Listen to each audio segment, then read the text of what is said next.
Today we'll do some way I've never done before. Edvard Grieg. Edvard Grieg is a famous Norwegian, very famous Norwegian in Norway. One of the really most famous Norwegians, I think, if you talk to people from Norway. He is one of them.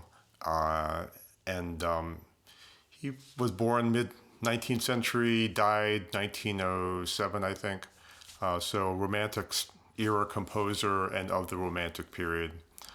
And he's probably best known for the Peer Gynt suite, which he composed as incidental music for the Henrik Ibsen play of the same name. But the music itself probably lives far beyond that play. Morning Mood or whatever it was, I forget what it was, In the Hall of the Mountain King. Everybody knows these things. They've heard them everywhere. So it's probably one of the most famous things that certainly he has written, although probably not the one that he would like to be the most famous.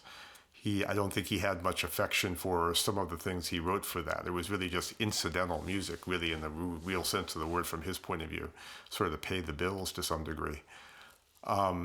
He had some disparaging remarks about some of it, in fact. But beyond that, I mean, that's probably what people certainly would think of if you hear a piece and that is his. That would be one that people would certainly remember and they would know.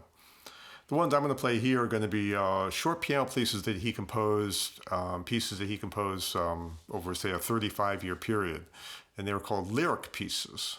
And they're short, and like I said, he composed a few at a time over a long period of time.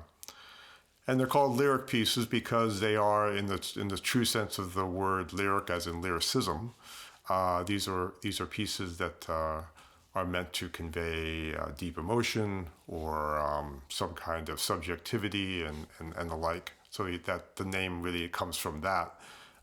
He gave them little titles, actually, so they aren't just number one or number two.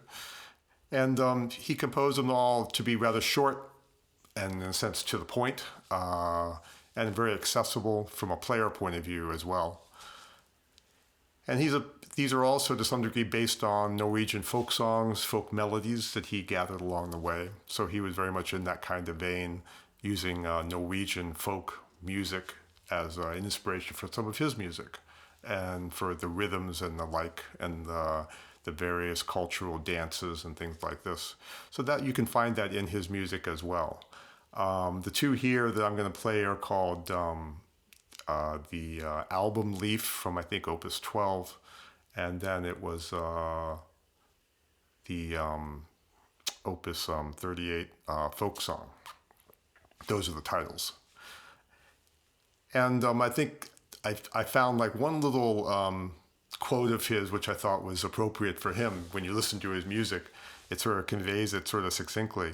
He said that, Beethoven and Bach would would actually create dwellings, was his term, at sort of ethereal places and heights. And what he wanted to do was to create dwellings that people would feel at home living in or feel at home in.